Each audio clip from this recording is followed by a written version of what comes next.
We're back in Leading Edge. She is Nancy Larson. She wants to go to the Ohio Statehouse in District 47. She is running as a Democrat. In fact, when I look at the issues you say are important to you, Nancy Larson, it is kind of like reading from the Democratic playbook. Healthcare for all, protecting a woman's reproductive rights, union representation to give workers a better slice of the pie. In a state, though, that Donald Trump carried by 8 points, pretty large, 4 years ago, a state in which Republicans enjoy supermajorities in the legislature, what makes you think those issues have now somehow become winners in 2020? Well, those are not the most important issues for me at this time because of the pandemic. So jobs, with the number of folks that are now unemployed and losing their health care because they no longer have employment, that's top of the line.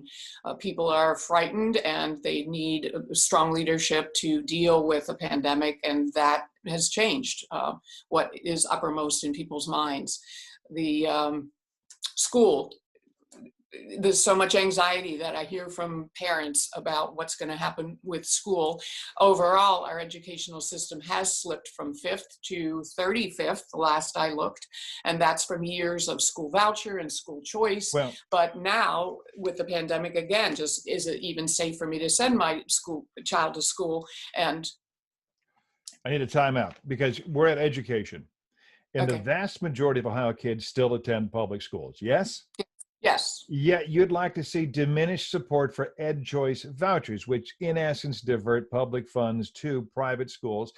But that's also a program that protects my child, from the effects of a failing public school. Why should my kids be sentenced to a poor school experience because I can't afford out of my pocket private?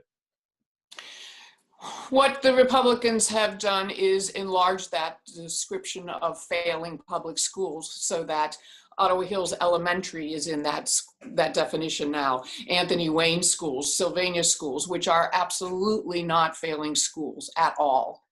They're using a school report card and a measure of constantly needing improvement in order for a school not to be considered failing. When you already have an A grade, you're not going to be able to show improvement on that year after year after year. So those schools are not failing.